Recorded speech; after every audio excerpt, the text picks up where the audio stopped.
वो आदमी कोयल की ओर बढ़ता जा रहा था, लेकिन कोयल भी उसके सामने ही खड़ी थी। उसने गले में मोटी सोने की चैन पहनी हुई थी और वो इतनी गर्मी में भी जैकेट पहन कर आया था। वो देख पा रही थी कि उसके इरादे ठीक नहीं लग रहे थे, लेकिन फिर भी वो उसके सामने से हटने का नाम नहीं ले रही थी। लेकिन जब कोयल को देखा तो उसे लगा कि उसे बीच में आना चाहिए। इससे पहले कि वो बीच में जाता, कोयल ने गुस्से से उस आदमी से कहा, मलहम लगाना अपनी बहन की पीठ पे, रास्ता छोड़ और आगे जाने दे मुझे। कोयल ने उसे हटकाते हुए कहा, अच्छा तो तू ही बन जा ना मेरी बहन, चला जा। उस लड़के ने कोयल के साथ बदतमीजी करने की कोशिश की और उसका हाथ पकड़ने की ओर आगे बढ़ने लगा। उसके इस बर्ताव से कोयल को असहज महसूस हो रहा था और उसने अपने पैर पीछे खींचने शुरू कर दिए। वो लड़का घूरते हुए कोयल की ओर बढ़ता जा रहा था। जैसे ही उसने कोयल का हाथ पकड़ने की कोशिश की, इतने में उसे महसूस हुआ कि किसी ने उसके हाथ को पकड़कर उसे बीच में ही रोक दिया था। जब उस आदमी ने कोयल से नजर हटाते हुए उस आदमी को देखा तो पाया कि वो कोई और नहीं बल्कि लकी था। भैया भैया क्या कर रहे हो? बहन भी बोल रहे हो और छेड़ भी रहे हो। लकी ने बहुत प्यार से उस आदमी से कहा और धीरे से कोयल के आगे आ गया। अबे तू कौन है बे? हट जा बीच में से, वरना दिल्ली में नजर नहीं आएगा। उस आदमी ने कहा, अरे भाई प्यार से बात करो ना, मर्द हो तो मर्द की तरह बात करो। मर्द होने में और गुंडा होने में बहुत फर्क होता है। क्यों अमित प्रीतम गर्वित, मर्द और गुंडा होने में फर्क होता है कि नहीं होता है? लकी ने उन तीनों की ओर देखा और इशारे से उन्हें अपने पास बुला लिया। उन तीनों को भी लकी का इशारा समझने में देर नहीं लगी थी और वो भागकर उसके पास आ गए। अब वो चारों लड़के उस अकेले आदमी को घेर कर खड़े थे। मुझे डराने की कोशिश कर रहा है? जिस दिन अकेला मिल गया ना, उस दिन मारते मारते लाल किला पर चढ़ा दूंगा, उस आदमी ने कहा। लकी उसकी ओर देखकर मुस्कुराने लगा और फिर कोयल की ओर देखते हुए बोला, मैडम आप घर जा रही थी ना, रास्ते में पुलिस स्टेशन आए तो इन भाई साहब की रिपोर्ट लिखवा देना। सबूत की चिंता मत करना, होटल में सीसीटीवी लगा हुआ है, इसमें सब कुछ रिकॉर्ड हो चुका है। गर्वित जाकर मैनेजर से पिछले 5 मिनट का फुटेज तेरे फोन में ट्रांसफर करवा ले तो, और सोशल मीडिया पर इसे वायरल करवा, और इन भैया को भी टैग कर देना। भाई साहब आपका हैंडल नेम क्या है बताइएगा प्लीज। लकी ने बड़ी मुश्किल से अपनी हंसी को दबाते हुए पूछा। गर्वित को मैनेजर के कमरे में जाता देख उस लड़के की हालत खराब हो गई थी। ये सब करने से पहले उसने सोचा नहीं था कि यहाँ पर सीसीटीवी कैमरे भी लगे होंगे। इसलिए उस लड़की ने गुस्से से लकी को घूर कर देखा और फिर पैर पटक कर बाहर निकल गया। इधर लकी और उसके दोस्त उस लड़के को जाते देखकर हंसने लगे थे। कोयल के चेहरे पर भी मुस्कान तैर गई। उसका गुस्सा अब थोड़ा सा शांत होता दिखाई दे रहा था और उसने लकी की ओर देखकर कहा, थैंक्स। लकी बदले में उसकी ओर देखकर मुस्कुरा दिया, लेकिन इसके बाद कोयल वहां से निकल गई थी। उसे तो लग रहा था कि वो अब रुक कर उसके साथ खाना खा लेगी, लेकिन कोयल ऐसी वैसी कोई लड़की नहीं थी। वो एक बार जो डिसाइड कर लेती थी, उसके बाद चाहे उसका खुद का नुकसान हो, लेकिन वो चीज करके ही रहती थी। उसके चले जाने के बाद दिशा और मानसी थोड़ी सी शांत हो गई थी। सब लोगों ने खाना मंगवाया और थोड़ी बहुत बातचीत करते हुए खाना खत्म कर दिया। बिल भरने के बाद रोशनी अपनी सहेलियों के साथ चली गई। वही अमित अपने दोस्तों के साथ अपने कमरे पर आ गया था। उसने अपने कपड़े बदले और फौरन मैदान में चला गया। आज उसके बास्केटबॉल के ट्रायल होने थे। इधर प्रीतम, गर्वित और लकी अपने अपने पलंग पर लेट गए थे। तीनों ने अपने अपने फोन निकाल लिए थे और सोशल साइट पर सर्फिंग करने लगे थे। जैसे ही गर्वित ने अपना सोशल मीडिया हैंडल खोला, वो खुशी के मारे जोरों से उछल पड़ा। अरे भाई लोग, अंजलि लाइव आ रही है यार, जल्दी आओ, लॉग इन मारो यार। गर्वित अंजलि को बहुत पसंद करता था। वो उसकी क्लास में ही पढ़ती थी और ऐसे आए दिन वो लाइव आ जाती थी। जिस दिन वो लाइव होती, उस दिन वो पूरे क्लास में ही फैला देती थी। इस ऐप पर जिस पर वो लाइव आती थी, उस पर लड़के उसे अलग अलग इमोजी भेजते थे। हर इमोजी भेजने के कुछ पैसे लगते थे। हर इमोजी की कीमत अलग थी। ये इमोजी अंजलि को गिफ्ट में मिलते थे और बाद में वो इसे कैश करवा देती थी। क्योंकि अंजलि बहुत खूबसूरत थी और किसी का मन भी मोह लेती थी, इसलिए लड़के दिल खोल कर उसे इमोजी भेजते थे। इस पूरे ऐप की एक और खास बात थी और वो ये कि इसमें सबके नाम दिखाई नहीं देते थे जो उसके असली नाम थे। सब लोगों ने अपने अपने हैंडल अलग अलग नाम से बना रखे थे। जब लकी को लगा कि उसके पास भी कुछ करने के लिए कुछ खास है नहीं, तो उसने भी अंजलि के लाइफ में अपने आप को जोड़ने का सोच लिया। उसे अंजलि से कोई लेना देना नहीं था। वो तो बस इसलिए जुड़ गया था कि वो बस अंजलि की रूममेट डिम्पल को देख सके। वो तो ये देखना चाह रहा था कि क्या डिम्पल को उसकी जरा भी याद आ रही थी, या आज क्लास में उसने जो ड्रामा किया था वो ड्रामा नहीं बल्कि सच्चाई थी। इस वक्त तक उसके लाइफ में 30 लोग जुड़ गए थे और वो सारे ही उसके क्लासमेट्स थे। दोपहर लंच से आने के बाद उनकी कोई क्लास नहीं थी, इसलिए सब लोग उस लाइफ से जुड़ गए थे। अंजलि ने अपने हाथों में गुलाबी रंग का तकिया दबा रखा था और पीले रंग के हेडफोन लगाए हुए थे। वो कैमरा के सामने देखकर मुस्कुराई जा रही थी। गाइस, मुझे आए हुए अभी तक 20 मिनट हो चुके हैं, लेकिन आप लोगों की तरफ से ना मुझे एक भी प्रेजेंट नहीं मिला है। लगता है आज ना किसी को आइसक्रीम नहीं खानी है और ना ही किसी को मेरे साथ डेट पर जाना है। अब इससे पहले कि मैं लाइव खत्म कर दूं, जल्दी से कोई इमोजी भेजो। अंजलि ने पाउट बनाकर कैमरे की तरफ एक किस उछाल दिया। उसे देखते ही लोगों के दिलों की धड़कनें थम गई थी। अंजलि पूरे क्लास में बहुत पॉपुलर थी। ऐसा कोई लड़का नहीं था जो उसे पसंद ना करता हो। कुछ लोग तो दिल ही दिल में अंजलि को अपना दिल ही दे चुके थे। जैसे ही उसने प्रेजेंट की बात की तो किसी ने उसकी तरफ गोल्ड रिंग भेज दी, तो किसी ने उसके पास नेकलेस भेज दिया। नेकलेस के लिए thanks morning star, gold ring के लिए थैंक्स राइजिंग हीरो। अंजलि के पास जैसे जैसे गिफ्ट आते जा रहे थे वैसे वैसे वो लोगों को थैंक्स देती जा रही थी। ज्यादातर लड़के उसे 50 या 100 रुपए से ज्यादा का गिफ्ट नहीं दिया करते थे। जैसे ही अंजलि ने कुछ लोगों को थैंक यू बोला तभी किसी ने नीचे में एक कमेंट लिखा, अंजलि तुम बहुत सुंदर हो, दिल्ली की गर्मी से भी ज्यादा हॉट हो यार। और इतने में उसे एक और इमोजी मिल गया। अब गर्वित से रहा नहीं जा रहा था। उसने भी जोश जोश में एक 50 का नेकलेस अंजलि के कमेंट सेक्शन में डाला और नीचे अपने हैंडल फ्लाइंग फिश से मैसेज डाला, अंजलि मैं गर्वित, मैं बहुत दिनों से ना तुम्हारे लाइव आने का इंतजार कर रहा था। हेलो गर्वित, थैंक यू, मैं जानती हूँ तुम्हें, अंजलि ने उधर से जवाब दिया। उसका जवाब पढ़ते ही गर्वित की आंखों में चमक आ गई और उसने अपने दोस्तों की ओर देखकर कहा, अरे भाई लोग तुमने देखा, अंजलि ने मेरे मैसेज का जवाब दिया यार। इससे पहले कि वो अपने मैसेज की पूरी तरह से खुशी मना पाता, उसने देखा कि एक लंबा सा मैसेज नीचे उसका इंतजार कर रहा था। अबे गर्वित साले फटीचर, तू कब से अंजलि को प्रेजेंट देने लगा? कहीं से चुरा कर पैसे लाया है क्या? ये मैसेज पढ़ते ही गर्वित की खुशी को मानो नजर सी लग गई थी। लकी ने देखा कि तुरंत उसकी बाहें तन गई थी। उसे मालूम था कि पूरी क्लास यहीं थी और उसे आगे इस चीज के लिए पूरी क्लास में चिढ़ाया जाने वाला था। गर्वित अगर शांत रह जाता तो उसके लिए बड़ी मुसीबत खड़ी हो जाती, इसलिए उसने भी गुस्से में पलटकर जवाब देते हुए कहा, अगर मैं गिफ्ट दे रहा हूं तो तेरी क्यों चल रही है? तेरी बातों में से ना मुझे गटर जैसी बदबू आ रही है। ये पढ़कर सामने वाले इंसान को और ज्यादा गुस्सा आ गया। उसने लिखा, अबे ओए बेवकूफ, पैसे जेब में एक है नहीं और अंजलि को प्रेजेंट दे रहा है। साले बाप ने पैसे फीस भरने के लिए दिए हैं और तुम मुझसे यहाँ अय्याशी कर रहे हो। और अपने बाप से ना जरा तमीज से बात करो वरना लैब का मैंटिक बनाकर तुझे यहीं चीर दूंगा। इस तरह की बातें पढ़कर अंजलि भी शॉक थी। उसे लग रहा था कि उसने चैट रूम का माहौल ही खराब कर दिया, इसलिए उसने कहा, अगर तुम दोनों अभी के अभी चुप नहीं हुए ना तो मैं तुम दोनों को बैन कर दूंगी। सॉरी अंजलि, लेकिन शुरुआत पहले इसने की थी। गर्वित ने लिखा, अबे खत्म भी मैं ही करूंगा। अंजलि मेरी तरफ से तुम्हारे लिए प्रेजेंट, उसने कहा और अंजलि की तरफ एक कार का इमोजी भेज दिया। इस इमोजी की कीमत 1000 रुपए थी। अंजलि इतना तो पूरे लाइफ से भी नहीं कमा पाती थी जितना उसने एक प्रेजेंट में कमा लिया था। अंजलि ने तुरंत अपने सुर बदले और उसे थैंक यू बोलने लगी, लेकिन उस लड़के का गुस्सा अभी भी थमा नहीं था। उसने उसे $5 की 5 इमोजी और भेज दिए। हर इमोजी की कीमत 100 रुपए थी और इसके हिसाब से उसे 500 रुपए और मिल गए थे। इतना सारा धन देखकर तो अंजलि की आंखें ही फटी की फटी रह गई थी। आकाश, इतने सारे गिफ्ट देने के लिए ना मैं तुम्हें ढेर सारा थैंक यू बोलती हूँ, मैं सच में बहुत खुश हूँ, अंजलि ने कहा और आकाश की तरफ एक किस उछाल दिया।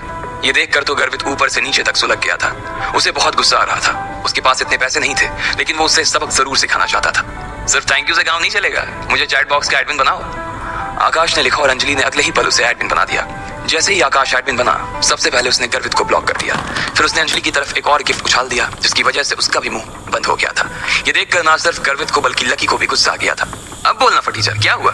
पलंग के नीचे घुस गया क्या? आकाश ने लिखा और चश्मे वाला इमोजी भेज दिया। गर्वित चाहकर भी अब कुछ नहीं लिख सकता था। उधर प्रीतम भी ये सारे मैसेज पढ़ रहा था। भाई लोग हम एक ही क्लास में पढ़ते हैं, इसलिए किसी के बारे में इस तरह की बातें लिखनी अच्छी बात नहीं है, प्रीतम ने लिखा। लेकिन उसके लिखते ही उसे भी गर्वित की तरह ही लोगों ने पूरी तरह से ट्रोल करना शुरू कर दिया। कोई उसके कपड़े के बारे में तो कोई उसकी सूरत के बारे में बहुत सारी बकवास बातें करने लगा। गर्वित और प्रीतम दोनों ही गुस्से से आग बबूला हो गए, लेकिन वो कुछ नहीं कर पा रहे थे। लकी उन दोनों के इस गुस्से को अपने बिस्तर पर लेटे लेटे देख रहा था और साथ ही वो चैट रूम की सारी चैट भी पढ़ रहा था। जब कमेंट्स की भरमार लग गई तब किसी ने नीचे कमेंट लिखा, अरे भाई देखो किसी ने चांद का इमोजी भेजा है। उसके लिखते ही सब लोग शांत हो गए थे। एक चांद की इमोजी का मतलब 10,000 रुपए।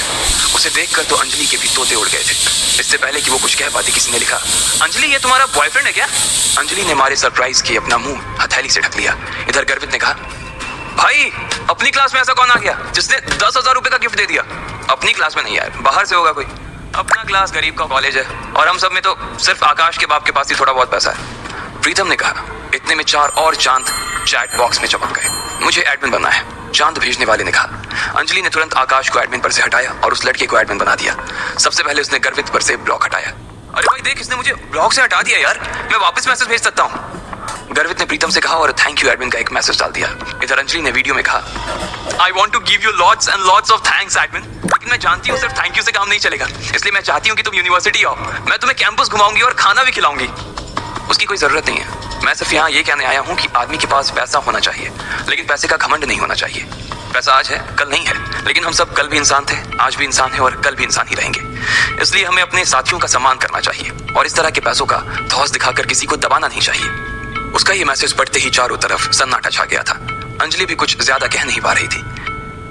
किसी को तो इस बात का अंदाजा ही नहीं था कि आखिर इतने पैसे वाला आदमी उनके बीच कौन आ गया था, मगर किसी को मालूम नहीं था कि इतने महंगे तोहफे देने वाला कोई और नहीं बल्कि लकी ही था। वो सब कुछ सह सकता था, लेकिन इस तरह से अपने दोस्तों की बेइज्जती नहीं। उसे अंजलि या उसके लाइव होने में कोई इंटरेस्ट नहीं था और ना ही वो पसंद करता था उसे। वो तो बस उन लोगों का मुंह बंद करवाना चाहता था जो प्रीतम और गर्वित के बारे में बकवास कर रहे थे। लकी देख रहा था कि बंजर जमीन जैसे उसके दोस्तों के चेहरे पर खुशी के फूल खिलाए थे, लेकिन क्या प्रीतम और गर्वित इसका पता लगा पाएंगे या लकी उनकी नजरों से बचकर निकल जाएगा? आपको अंजलि और बाकी के लोग भी उसके इस तोहफे को देखकर चौंक गए थे और फिर उसके बाद उसने जो कहा वो सुनकर तो और भी चौंक गए थे। जैसे ही उस आदमी ने अपना कमेंट खत्म किया, इधर से गर्वित और प्रीतम के मुंह से एक साथ निकला, अरे वाह क्या बात कही है, जियो मुरारी।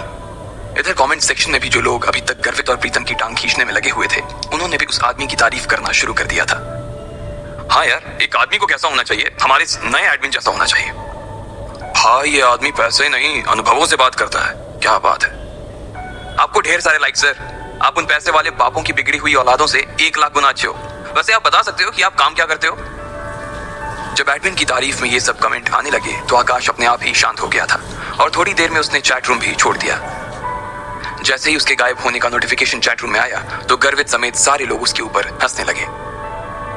अंजलि, ये चैट रूम का एडमिन कौन है? तभी अंजलि के पीछे से एक आवाज आई। अगले ही पल एक लड़की अंजलि के बगल में आकर लेट गई और कैमरे की तरफ देखकर हाथ हिलाने लगी। उस लड़की के बाल लंबे, चेहरा हल्का सा लंबा और नाक तीखी सी थी। उसने भी थोड़ा मेकअप किया हुआ था जो बिना कुछ सोचे ही अंजलि के लाइफ में घुस आई थी।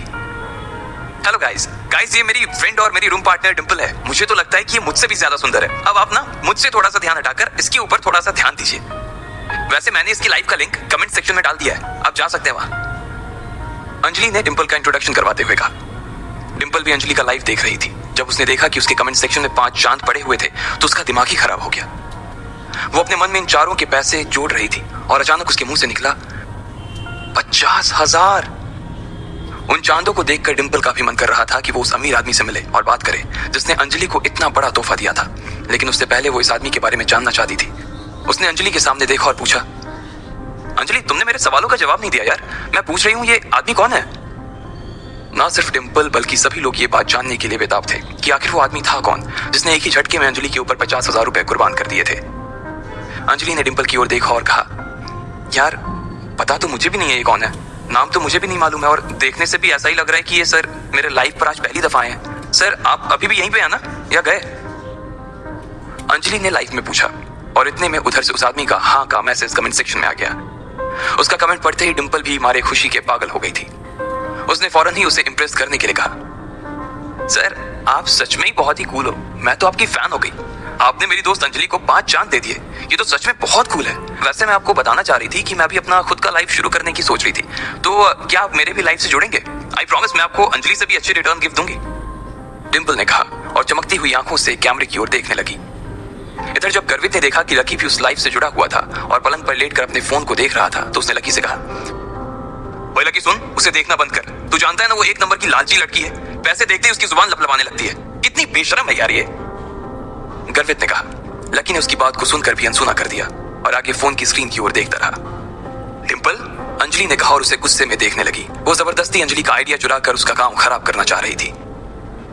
जैसे ही डिंपल ने अंजलि को देखा तो उसने कहा, मुझे तो तुमने कभी बताया ही नहीं कि तुम अपना लाइफ शुरू करने वाली हो। अगर तुमने शुरू कर भी दिया हो तो तुम्हें क्या लगता है कि तुम मेरे इस चांद को मुझसे छीन लोगी?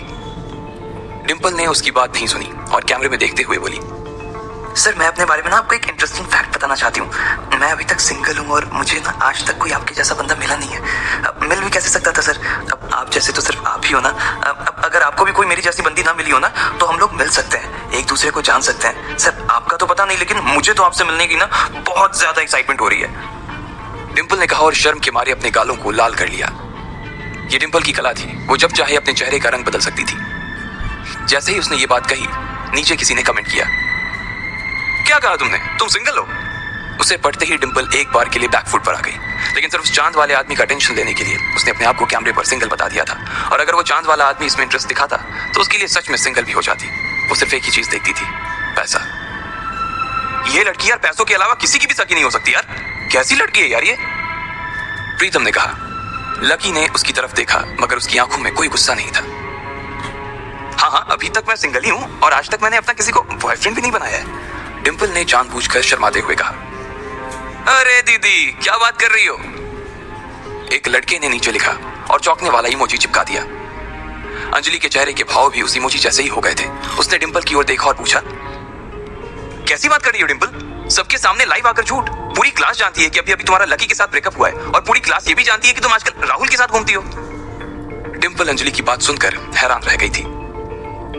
अरे तुम भी क्या बोल देती हो अंजलि? मैं और राहुल तो बस अच्छे दोस्त हैं यार, और इसके अलावा और कुछ भी नहीं। हम सिर्फ साथ में हैंग आउट करते हैं। और जहां तक बात रही लकी की, तो वो तो बेचारा इतना गरीब है। मैं तो सिर्फ उसकी पढ़ाई में हेल्प करती थी। कभी उसे कोई टॉपिक समझा देती तो कभी उसकी नोट्स लिखवा देती थी। हाँ, जब उसे भूख लगती तो हम लोग साथ में गोलगप्पे खाने चले जाते थे। ये मैं मानती हूँ। वैसे वो पैसे देने के लिए खूब इंसिस्ट करता था, लेकिन मैं उसे पैसे नहीं देने देती थी। अब तुम लोग सोच रहे हो कि मेरे और उसके बीच कुछ चल रहा था। ये सब बकवास है यार।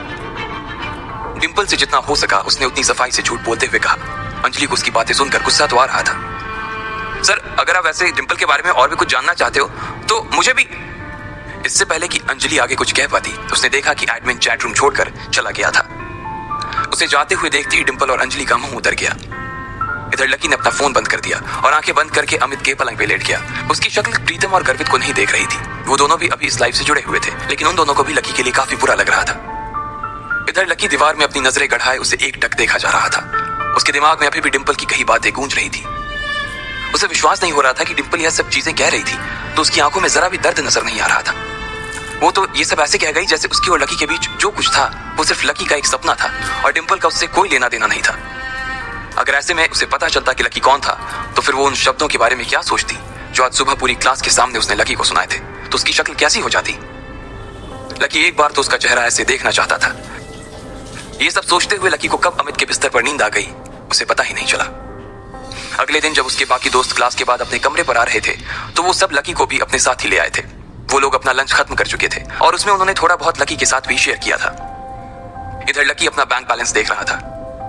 कल जो 50,000 उसने खर्च किए थे, उसे लग रहा था कि उसने समंदर में से सिर्फ एक बूंद पानी निकाल ली थी। क्या सारा टाइम फोन ही देखता रहेगा? मेरी वार्डन से बात हो गई है। उसने कहा है कि तुम जब चाहो तब फिर से शिफ्ट कर सकते हो, इसलिए हम आज ही तुम्हारा कमरा खाली करके सारा सामान यहाँ से ले जाएंगे। अमित को भी कोई दिक्कत नहीं है, उसने भी हाँ कर दी है। प्रीतम ने कहा। लकी का भी उस कमरे में अकेले मन नहीं लग रहा था, इसलिए उसने भी हाँ कर दी थी। यार तुम लोग ना सच में जानो मेरी, लकी ने कहा और प्रीतम और गर्वित के गले लग गया। अबे जा, सिर्फ गले लगने से काम नहीं चलेगा, शाम को ना असली पार्टी देनी पड़ेगी। गर्वित ने कहा और झूमते हुए बॉटल की ओर इशारा कर दिया।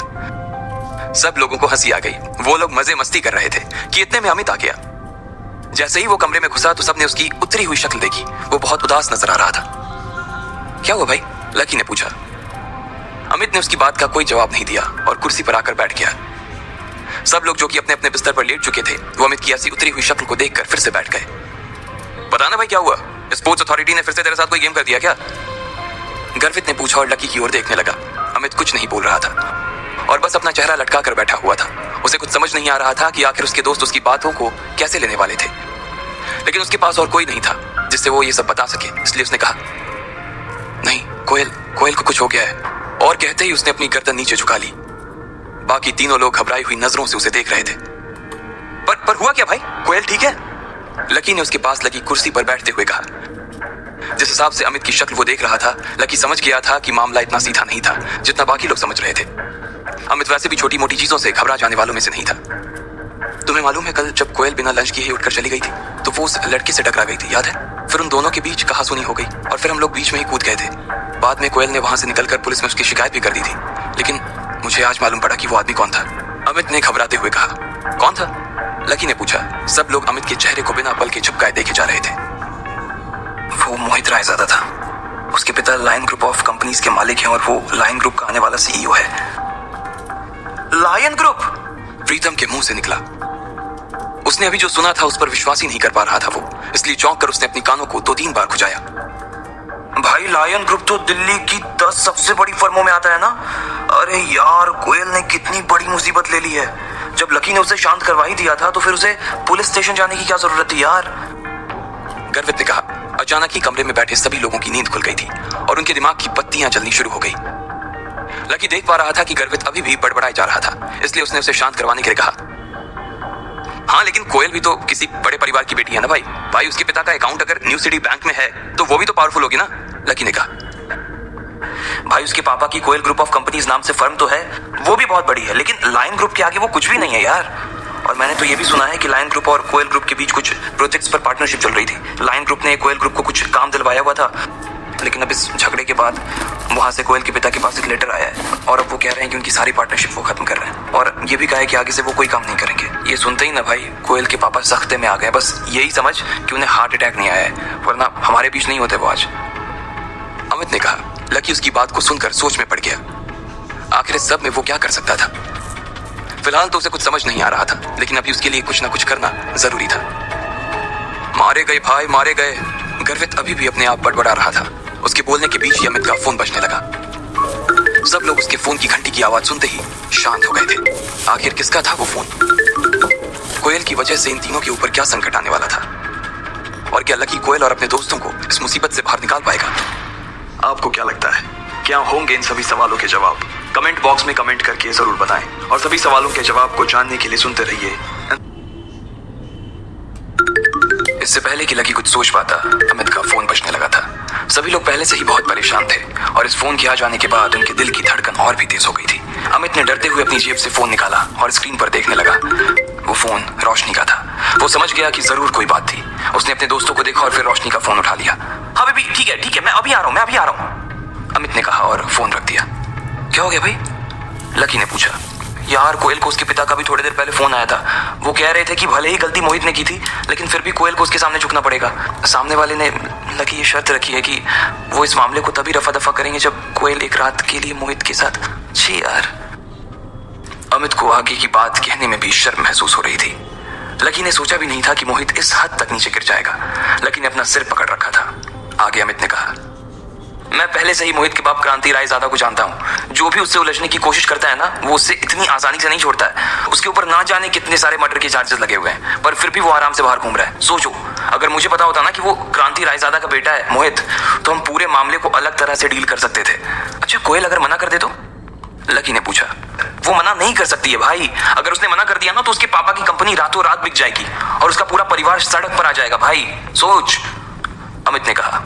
पर ये तो कोई बात नहीं हुई, सिर्फ इसलिए कि कोयल एक लड़की है उसे इतना कुछ फेस करना पड़ेगा। उसके पापा ने बोलने से पहले एक बार भी सोचा नहीं? कोई बाप अपनी बेटी के साथ ऐसा कैसे कर सकता है यार? लकी ने कहा।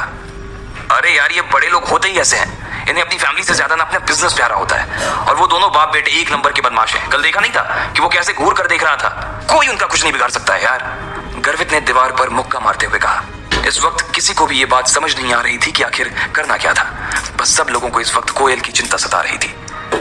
लकी ने देखा कि दिशा, मानसी और रोशनी कोयल को उसके पलंग पर घेर कर बैठे हुए थे। कोयल अपने घुटनों को मोड़कर सहमी सी पलंग के कोने पर अपनी पीठ टिकाए बैठी हुई थी।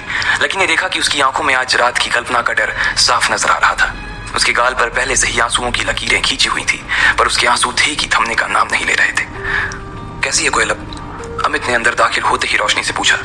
रोशनी ने अमित को खींचा और बाकी सब लोग भी उन दोनों के साथ दरवाजे के पास चले गए। फिर रोशनी ने एक बार और कोयल को देखा। वो परेशान सी पलंग पर बैठी हुई थी। उसके बाद रोशनी ने अमित को देखा और फुसफुसा कर बोला, कोयल के पिता ने कोयल की गलती न होने के बाद भी उसे बहुत डांट और खूब सुनाया है। वो पिछले 3 घंटे से बैठकर रो रही है। फिर भी उसके पिता यही चाहते हैं कि वो आज रात मोहित के साथ बिताए। रोशनी के मुंह से ये बात सुनते ही गर्वित को गुस्सा आ गया और उसने अमित से गुस्से से कहा, ये किस तरह का पाप है यार?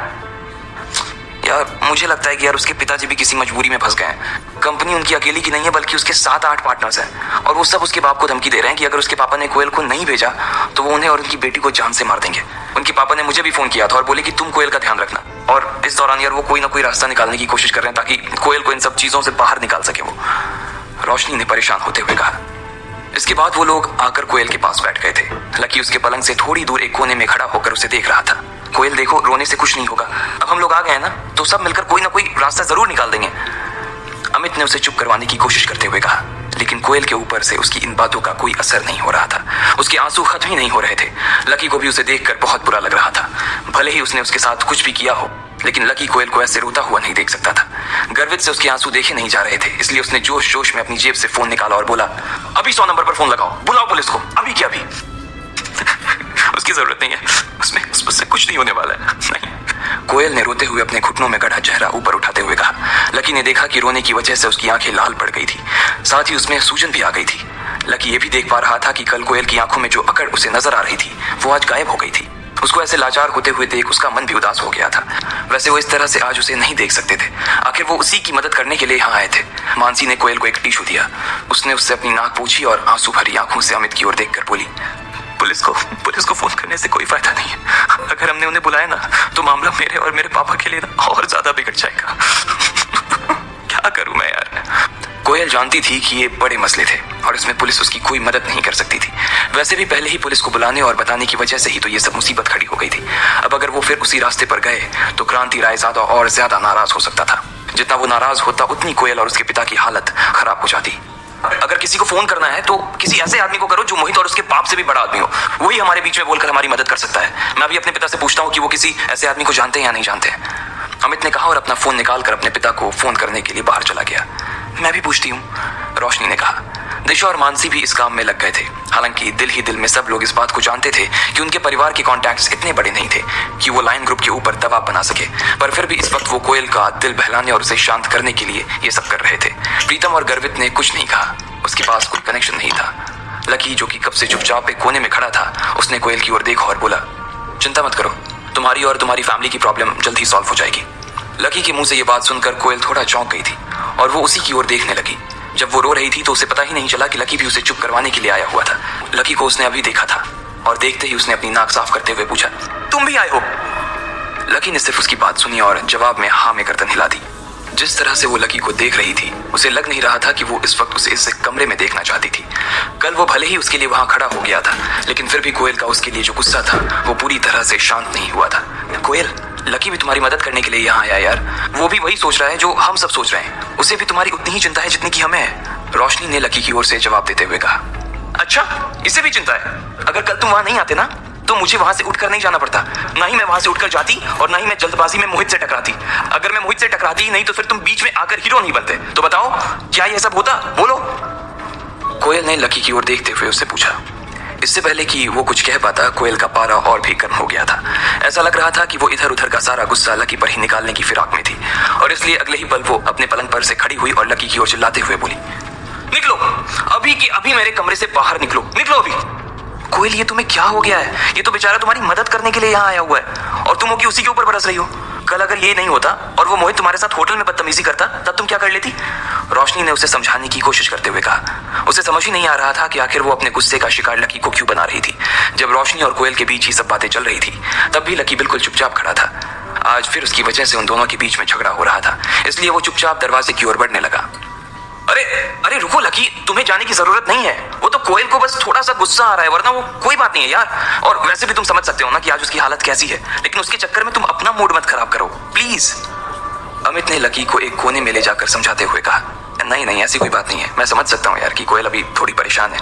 मैं उसे और परेशान नहीं करना चाहता। तुम उससे जाकर कह दो कि चिंता करने की कोई बात नहीं है, अभी थोड़ी ही देर के अंदर सब कुछ ठीक हो जाएगा। लकी ने कहा और अमित के कंधे पर अपना हाथ रखकर वो दरवाजे के बाहर निकल गया। आज के बाद ना इस लड़के की शक्ल नहीं देखना चाहती मैं, कोयल ने अपने दांत पीसते हुए कहा और फिर अपने पलंग पर बैठ गई। फिर जब उसने देखा कि अमित उसे देख रहा था तो उसने अपना फोन उठाया और बोली, मैं अभी अपने हाई स्कूल के दोस्त प्रशांत को फोन करके देखती हूँ। उसके पापा भी बड़े आदमी हैं, क्या पता वो हमारी कुछ मदद कर सके। कोयल ने अपना फोन निकाला और अपने दोस्त को फोन लगाने लगी। इधर बाकी के लोग भी अपने अपने फोन पर ही लगे हुए थे। कोई अपने किसी अंकल को फोन कर रहा था तो कोई अपने किसी आंटी को, लेकिन उनमें से कोई भी ऐसा नहीं था जो कि कोयल की मदद कर सके।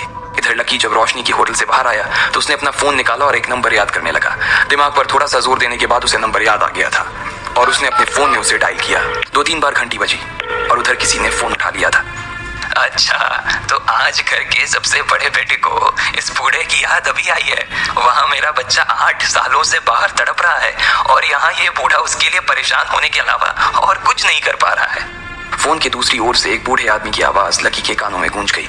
वो सालों बाद इस आवाज को सुन पा रहा था। इस आवाज को सुनने के लिए उसके कान कब से तरस गए थे, लेकिन वो चाहकर भी उन्हें फोन नहीं कर सकता था। जब तक वो गरीबी की परीक्षा को पास नहीं करता तब तक वो उन्हें फोन नहीं कर सकता था। आज इतने साल बाद उनकी आवाज सुनी तो लकी की आंखों में आंसू आ गए। उसका दिल भर आया था। सालों से उसे अपने इस अकेलेपन की ऐसी आदत हो गई थी कि वो भूल गया था कि उसका कोई परिवार भी था। उसकी आंखों में आंसू थे लेकिन वो मुस्कुरा भी रहा था। काशीनाथ जी, आप कुछ ज्यादा ही गंभीर होकर बात नहीं कर रहे हो? आपको आइडिया नहीं है कि आपकी आवाज इतने सालों बाद भी सुनकर ना मुझे कितनी खुशी हो रही है। वैसे मैं आपसे कुछ काम की बात करना चाहता हूँ, इसलिए आपको फोन किया है। लकी ने कहा। हाँ बताओ, ये बूढ़ा तुम्हारी क्या मदद कर सकता है? काशीनाथ जी ने पूछा। अब क्योंकि मैंने वो परीक्षा पास कर ली है तो इसका मतलब मैं परिवार के सारे अधिकारों का इस्तेमाल कर सकता हूँ ना? लकी ने पूछा। हाँ भाई, आप परीक्षा तो परसों ही पार कर गए थे और परिवार ने आपके ऊपर से सारी बंदिशें भी उसी दिन हटा दी थी, काशीनाथ जी ने कहा। ठीक है, तो मैं क्रांति रायजादा, जो कि लायन ग्रुप ऑफ कंपनीज के मालिक हैं, उनसे साफ शब्दों में कुछ कहलवाना चाहता हूँ। Lion group? ये लायन ग्रुप किसका है? काशीनाथ जी ने अपने दिमाग पर थोड़ा सा जोर देते हुए याद करने की कोशिश की, लेकिन उन्हें कुछ याद नहीं आ रहा था। दिल्ली का ही एक छोटा सा ग्रुप है, लकी ने कहा। वो जानता था अग्रवाल एंड अग्रवाल नाम का उनका ग्रुप पूरे देश में फैला हुआ था और उनके ग्रुप के आगे ये लायन ग्रुप कुछ भी नहीं था। ओ अच्छा, दिल्ली की कंपनी है। हाँ तो हो जाएगा, मैं अभी रुस्तम डांगी को फोन कर देता हूँ, नॉर्थ का सारा काम वही तो देखता है। वैसे आप उस क्रांति रायजादा से कहलवाना क्या चाहते हो? काशीनाथ जी ने पूछा। उनसे यह कहना है कि कोयल ग्रुप के अगेंस्ट वो जो भी एक्शन लेने का सोच रहे हैं उसे वो अभी के अभी रद्द कर दें, लकी ने कहा। ठीक है, समझ गया, आप चिंता मत कीजिए, अभी आधे घंटे में आपका काम हो जाएगा, काशीनाथ जी ने कहा। लकी ने फोन रख दिया था। उधर कोयल ने अपना फोन काट दिया था। उसने अपने जिस दोस्त को फोन किया था उसके पिता दिल्ली के किसी बड़े से आदमी से मिलकर उसका काम करवाने वाले थे। अब देखना यह था कि आखिर कौन मोहित को कोयल से दूर करवाने वाला था।